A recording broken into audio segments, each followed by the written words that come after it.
नित्यानन्दं परमसुखदं केवलं ज्ञानमूर्तिं द्वन्द्वातीतं गगनसदृशं तत्त्वमस्यादिलक्ष्यम् एकं नित्यं विमलमचलं सर्वधी साक्षिभूतं भावातीतं त्रिगुणरहितं सद्गुरुं तं Namami.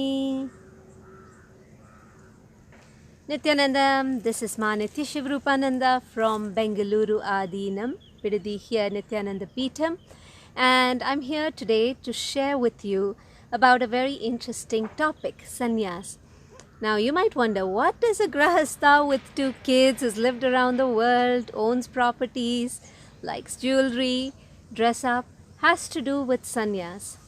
But the more and more I learn about sannyas, thanks to my Guru, the Avatar, His Divine Holiness Paramahamsa Nityananda, the more I'm intrigued with it, and the more I am convinced that this is a very viable alternative lifestyle for today that we should understand.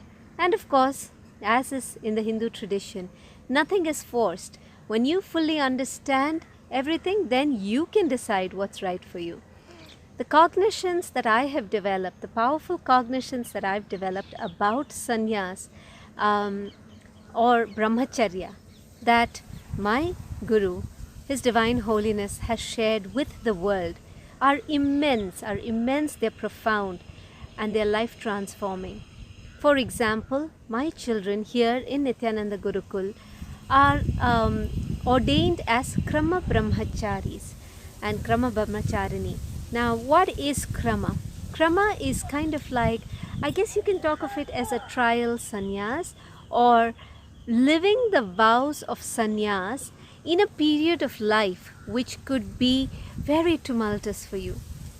As especially a teenager, your body goes through its ups and downs, your hormones run riot on you, and everywhere you look around you, there is the world waiting to mislead you, to misguide you, to take you into maybe situations, into experiences that on hindsight later you would not want, but seem really, really interesting and seem very, very exciting in that moment. We've all been there, whether it is drink or drugs, or whether it is that cute boy in your class, or whatever the modern world has to offer. It is very easy for today's youth to fall into the trap and believe that that is the best experience that they can get at that point of time. Now, what Krama Brahmacharya does is, in this period of time, it protects you from making what might be wrong decisions, what might be impetuous decisions, what might be decisions made not by you but by your hormones which are running riot in your body. When you have Krama Brahmacharya and you are living the vows of sannyas in that formative period of when you are, let's say, 13 to 21, you're living these vows of brahmacharya or asteya or satya. By declaration to society, you are saying, leave me alone. You know, I'm wearing these orange robes, so I am not interested in any girlfriend, boyfriend, in any relationship. I am consolidating myself inside. And when you make that powerful statement, when that bright orange color, the Krama color, makes that powerful statement to the world, you are left alone. Because literally the intelligence, the sanctity, the power of that very color protects you. And Swamiji says very beautifully, there is a time when that milk that you have put a bit of curd into needs to set, isn't it? When for that milk to curdle, you cannot constantly agitate it. For curd to happen, it needs to be left alone for a while. Krama Brahmacharya is that period of sannyas where you know your body is going through its ups and downs. You know your mind is unstable, looking around, trying to find something to stabilize itself. And in that period, you're just leaving yourself alone. Swamiji says very powerfully that any experience that you have in this formative period, between 12 or 14 to 21, it used to be this earlier on, but in today's day, where our kids are maturing faster, it could be very, very early. It could be as early as 8 or 9. So in this period, any experience you have that takes you to your high, it kind of freezes your system into the experience of that high. Now this high being hormonal, it's not a cognitive shift, it is not a conscious experience you go through, but it's just a high because of your hormones. What it does is it just washes your very system, your very cells, and it bolts you to that experience where again and again now you go about seeking that experience. But every time you have that experience, you realize that 1, it doesn't last, and 2, it isn't enough. So we just go after the wrong things again and again, trying to find that experience happen to us. So in this period, for your whole system to be left alone, where you are consolidating yourself, it is an inner journey you're going through, or it is an inner dialogue that is happening where there is no external factor having any sort of influence on you. Very soon, by the time you're 21, you then come to that inner knowledge. There's nothing right or wrong about it. Maybe after these years of seeking, these years of introspection, you come to the decision that, okay, I am gay, or I'm not straight, or I'm a lesbian.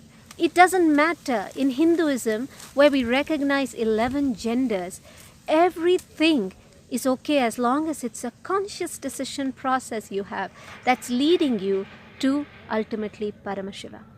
So in this beautiful space where nothing's right or wrong, and every situation, every opportunity is given to you to discover what it is you want, Swamiji also shares very beautifully how the Varna system, which has been so bastardized today as the caste system, was such a beautiful way for us to go through these hormonal tendencies.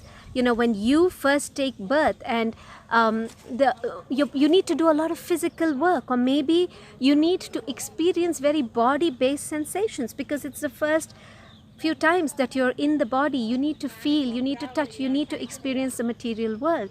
But soon after you go through that, many times you realize that you want to get subtler and subtler, and that is when you start to see it's things like power in terms of Kshatriya then starts to feed you, starts to energize you. Or maybe as a Brahmana, it is the knowledge, the jnana that starts to feed you. Or if you go even beyond that, when you become a Shaivite, you realize it is that space of Advaita, that space of oneness that you experience with Paramashiva that will give you all the fuel you need. Swamiji has shared about, ultimately it comes down to the consolidation that happened. Swamiji said something really interesting in the last couple of satsangs, which may seem unrelated, but I want to bring up out here. He said the time that humanity decided to eat rice, eat starch-based solutions, that is what led to the breakthrough. Until then, when we were eating high protein or meat, the whole system was busy with digesting that, with processing that, with internalizing that. Now, when the load on that system reduced, when suddenly your stomach didn't have to think about digesting that meat or that protein anymore, and all those resources are available to run to your brain and develop those subtle grooves that you can use to have that superconscious experience, that experience of oneness with Sadashiva. Even in today's world, whether it is the fasting that that Hinduism prescribes, it's about consolidating yourself, taking you away from these experiences that take you again and again back into your body, and away from the subtle experiences that your brain is pre-programmed to experience. So sannyas is also that kind of a decision where, especially Krama Brahmacharya, you say that the tyaga, which may be mistranslated as sacrifice, or you shun these kind of worldly pleasures, because you know there is something bigger, more beautiful, more deep waiting for you, and that is that space of oneness with Paramashiva. That is that space of realization that you are Paramashiva, that his space, his powers, his state, his very being is you, and that's what starts to flower in you. And for this experience to happen, consolidation is necessary. Whether that consolidation is in something as simple as fasting for a day, or whether it is in terms of abstinence, for your body, for your sexual activities, or whether it is in terms of literally being completely focused and receiving the jnana that will again and again fire the right things in you, again and again fire the right remembrances in you. When this happens often enough, it is just that little bit of effort that you're doing, and Paramashiva, he's waiting there to give you this experience. He's just wanting for you to take one step towards him, and he can make this powerful experience a huge reality for you. This can now be that space that you are actually bolted in, manifesting powers, and then you just become that beautiful channel through which more and more people start to experience this. So that is what I had to share about sannyas. That is why, although I'm a grihastha, I'm such a big believer in sannyas, and that is why I'm very proud to say that my 2 kids that study in Nityananda Gurukul are Krama Brahmacharyas, because I know I'm doing the best thing for them when they wear that orange garb and they stand up to their highest possibility, and they make themselves completely available to Paramashiva, so that the highest experiences can be awakened in them. So thank you for tuning in. After a long time I'm making this video. I hope to make more and more of these. If you have any comments, you can drop them down in the box below in Facebook, and I look forward to hearing from you.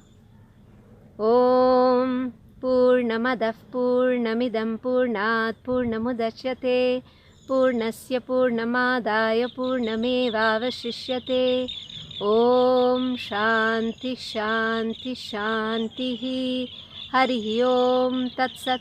Sarvam Sadgurupada Arpanamastu. Om Nityanandam.